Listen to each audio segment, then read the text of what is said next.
हमें हमेशा से यही सिखाया गया है कि देखो, चाहे कुछ भी हो जाए, कभी बड़ा लोन मत लेना, वरना तुम उस लोन के तले कुछ इस तरह से दब जाओगे कि तुम्हें वहां से निकलने का मौका ही नहीं मिलेगा। तुम्हारी पूरी की पूरी जिंदगी लोन भरते भरते ही निकल जाएगी, क्योंकि लोन एक जाल की तरह है जो तुम्हें बुरी तरह से फंसा लेगा और तुम वहां से निकल नहीं पाओगे। इसलिए चाहे कुछ भी हो जाए, बड़ा लोन कभी मत लेना, क्रेडिट कार्ड मत यूज करना, कभी बिजनेस के बारे में मत सोचना, क्योंकि इन सब में बहुत रिस्क है। हमेशा एक सिक्योर फ्यूचर ही चुनना। और दोस्तों, हम भी अपने माता पिता, अपने रिश्तेदारों की ये सलाह मानकर अपना पूरा जीवन बस यूं ही नॉर्मल सी लाइफ जीते रह जाते हैं। लेकिन क्या आपने कभी सोचा है कि ये जो रिच लोग हैं, ये जो बिलियंस लोग हैं, ये लोग इतना रिस्क कैसे उठा पाते हैं? आप धीरू भाई अंबानी के बारे में तो जानते ही होंगे। शुरू शुरू में उनके पास भी इतने पैसे नहीं थे कि वह खुद की कोई कंपनी खोल सकें। फिर आखिर उन्होंने इतने सारे पैसे कहां से लाए? उन्होंने इतना बड़ा बिजनेस कैसे स्टार्ट किया? तो बात है 1950 की, जब धीरू भाई अंबानी के पास कुछ सेविंग्स थी और ऐसे में वो अपना एक बिजनेस स्टार्ट करने के बारे में सोच रहे थे। तब उन्होंने सोचा क्यों ना मसाले का बिजनेस स्टार्ट किया जाए। हालांकि उनके पास कुछ पैसे तो थे, लेकिन उन पैसों में वो बिजनेस पूरी तरह से खड़ा नहीं किया जा सकता था और अपने बिजनेस को खड़ा करने के लिए उन्हें कुछ और पैसों की जरूरत थी। इसलिए उन्होंने अपने साले के साथ पार्टनरशिप कर ली और अपना पहला मसाले का बिजनेस स्टार्ट किया। देखते देखते वो बिजनेस चल पड़ा और उससे अच्छे खासे प्रॉफिट भी आने लगे। लेकिन जैसे जैसे वो कंपनी बढ़ती जा रही थी, साथ ही साथ कंपटीशन भी लगातार बढ़ता ही जा रहा था। तब उन्होंने तय किया कि वो अपनी इस कंपनी को पब्लिक लिस्टेड कर देंगे। और तब धीरू भाई अंबानी ने हिम्मत दिखाई और मिडिल क्लास लोगों को कन्विंस किया और वे सभी मिडिल क्लास लोग उनकी कंपनी के शेयर्स बाय करने के लिए तैयार भी हो गए। जहां पर धीरू भाई अंबानी ने करीब 28 लाख शेयर्स अलॉट किए थे और वो भी केवल 10 रुपए की फेस वैल्यू से, जहां पर 58 लाख लोगों ने धीरू भाई अंबानी की इस कंपनी में इन्वेस्ट किया। जिसके बाद धीरू भाई अंबानी के पास करीब 2 करोड़ 80 लाख रुपए जमा हुए थे। लेकिन जरा एक बार के लिए ये सोचिए, जब 58 लाख लोग आप पर भरोसा कर रहे हैं तो ऐसे समय पर आप पर कितना प्रेशर होगा। लेकिन धीरू भाई अंबानी ने हार नहीं मानी। वे लगातार अपने बिजनेस को ग्रो करते चले गए और उन 2 करोड़ 80 लाख रुपए को उन्होंने 75,000 करोड़ रुपए में कन्वर्ट कर दिया।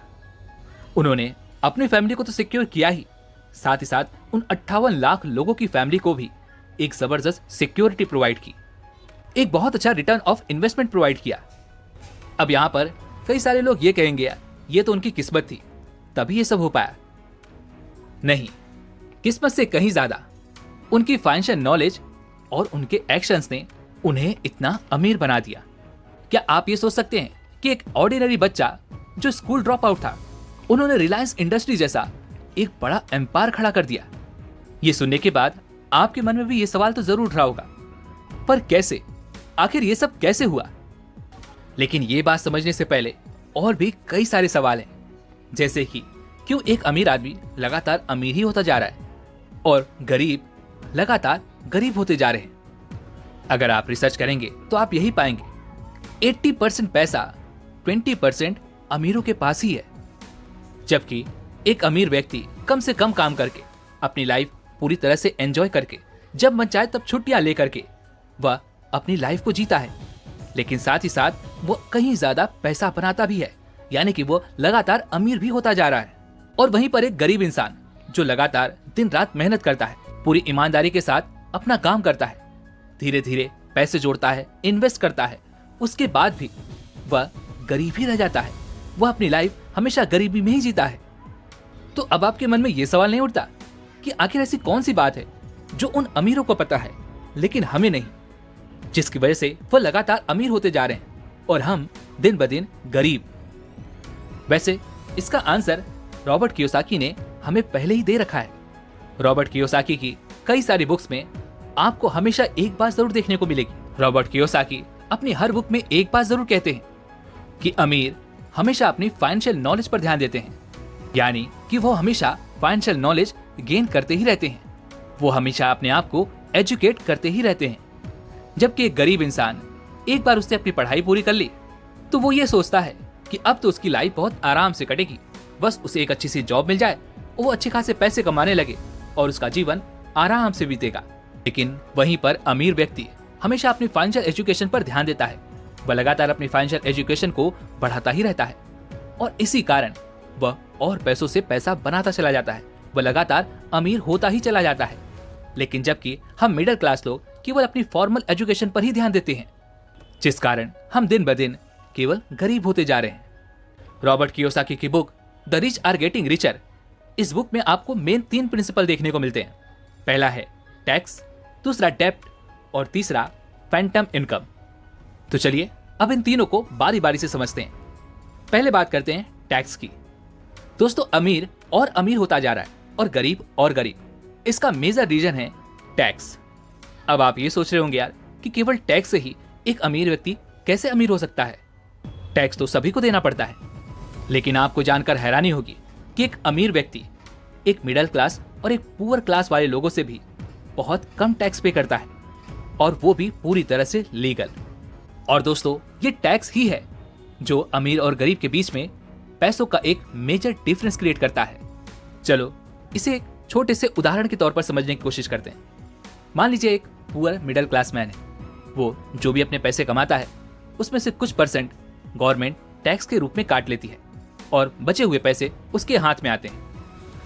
वहीं पर एक अमीर आदमी 5 स्टार 7 स्टार होटल में रहता है, महंगा खाना, महंगे कपड़े पहनता है, बड़े से बंगले में रहता है, बड़ी बड़ी गाड़ियां हैं। लेकिन उसके बाद भी वह एक मिडिल क्लास से बहुत कम टैक्स भरता है। ऐसा क्यों? क्योंकि वो अपने सारे एक्सपेंसेस अपने ऑफिस के खर्चे पर दिखाते हैं। और ऐसा वो इसलिए करते हैं क्योंकि उनके फाइनेंशियल एडवाइजर्स उन्हें ये कहते हैं कि सारे एक्सपेंसेस को अगर हम ऑफिस के खर्चे पर दिखाएंगे तो उन्हें टैक्स डिडक्शन पर काफी हेल्प मिलेगी। और अमीर व्यक्ति ये अच्छी तरह से जानता है कि अगर वो अपनी इनकम का एक बड़ा सा पोर्शन अगर गवर्नमेंट को सिर्फ टैक्स के रूप में ही देता रहेगा तो उसे भी एक मिडिल क्लास लोगों की तरह ही अपना जीवन बिताना पड़ेगा। इसलिए वो इसी रूल को फॉलो करते हैं। वो अपने सारे एक्सपेंसेस बिजनेस के नाम पर दिखाते हैं, जिससे उनके काफी सारे पैसे बच जाते हैं और वो कम से कम टैक्स भरते हैं। और हमारी गवर्नमेंट भी बिजनेसेस पर बहुत कम टैक्स लगाती है और साथ ही साथ इंसेंटिव भी प्रोवाइड करती है। एग्जाम्पल के लिए मेरा एक दोस्त है जिसने अभी हाल ही में एक बड़ा घर खरीदा। उसके पास एक छोटा बिजनेस भी है। उसने अपने घर को खरीदने का खर्चा अपने बिजनेस के रूप में दिखाया, जिससे उसे कम टैक्स भी भरना पड़ा और उसने एक बड़ा घर भी ले लिया। दोस्तों, हमारी गवर्नमेंट को चाहिए कि जो बिजनेस ओनर्स हैं वो अपने बिजनेस को प्रॉपर तरीके से करते रहें, ताकि वो बिजनेसेस लगातार ग्रो करते रहें और हमारे इंडिया की इकोनॉमी भी बूस्ट होती रहे। इसीलिए गवर्नमेंट बिजनेसमैन को तरह तरह की स्कीमें भी प्रोवाइड करती हैं। इसी कारण अमीर अपनी काफी ज्यादा टैक्स बचा लेते हैं, जिससे वो लगातार अमीर होते ही चले जाते हैं। अगला प्रिंसिपल जो हमें रॉबर्ट कियोसाकी बताते हैं वो है डेब्ट। दोस्तों, डेब्ट आज के समय पर एक ऐसा टूल हो चुका है जिसकी मदद से एक मिडिल क्लास आदमी अपने आप को लगातार गरीब ही बनाता जा रहा है, और वहीं पर एक अमीर आदमी उसी डेब्ट का यूज करके अपने आप को लगातार अमीर बनाता जा रहा है। दोस्तों, आपने अपने आसपास ये चीज जरूर नोटिस की होगी कि एक मिडिल क्लास आदमी काफी स्ट्रगल करता है, काफी मेहनत करता है और पैसे कमाता है, पैसे जोड़ता है और ये सोचता है कि जब उसके पास अच्छे खासे पैसे हो जाएंगे तो वो एक अच्छा सा बिजनेस खोलेगा। लेकिन जब उसके पास अच्छे खासे पैसे हो जाते हैं वो अपने आप को सिक्योर रखने की कोशिश करता है और बिजनेस के आइडिया को भूल जाता है।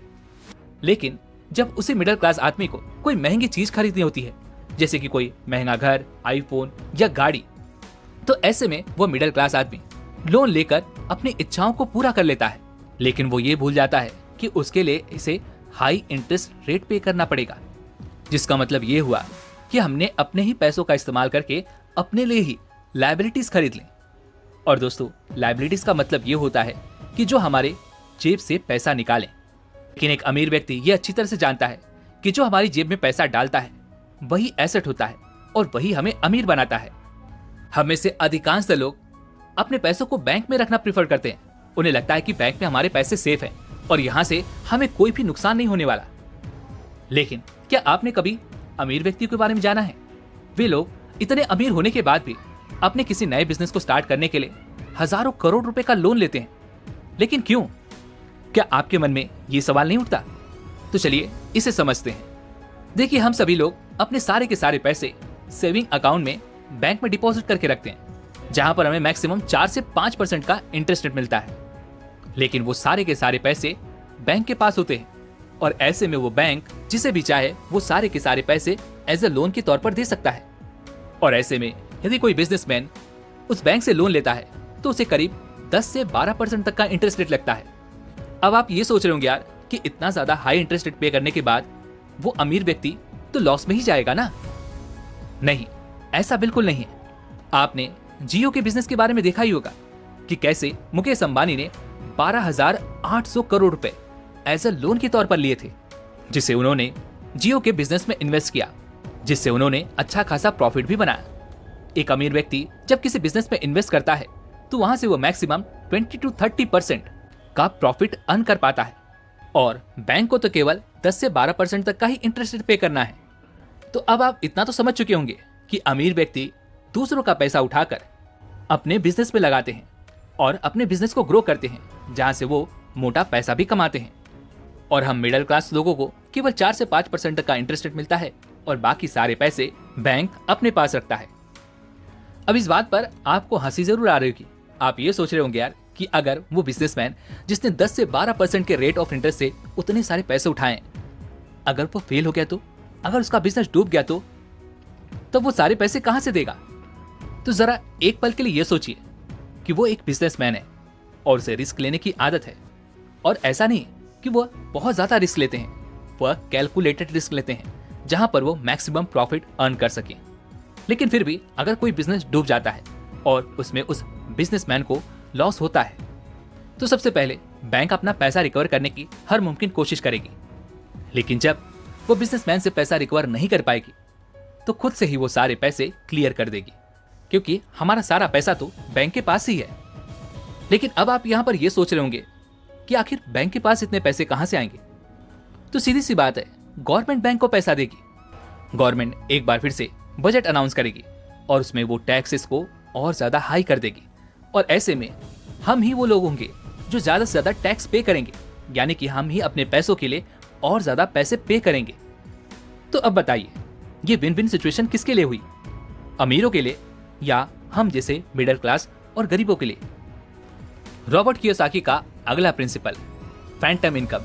रॉबर्ट कियोसाकी इसके बारे में कहते हैं कि ये इनकम होती तो है पर दिखती नहीं। इसे केवल वही देख सकता है जिसके पास सही मायने में फाइनेंशियल एजुकेशन हो। दोस्तों, मान लीजिए कि आपको कोई बड़ा सा घर खरीदना है जिसकी कीमत करीब 25 से 30 लाख रुपए है। तो आप क्या करेंगे?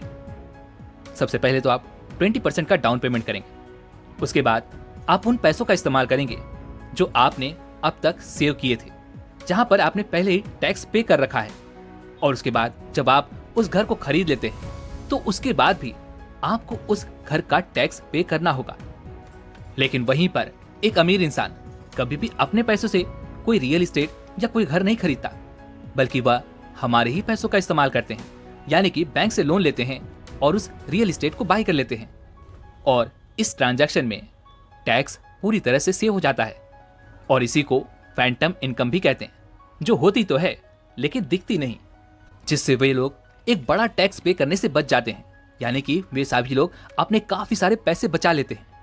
और आप देखेंगे कि जितने भी अमीर लोग हैं, जितने भी बिलियनर्स लोग हैं, कि सभी लोग जब भी कोई रियल एस्टेट या कोई ऐसी बड़ी प्रॉपर्टी बाय करते हैं तो वे लोग लोन पर ही उसे खरीदते हैं।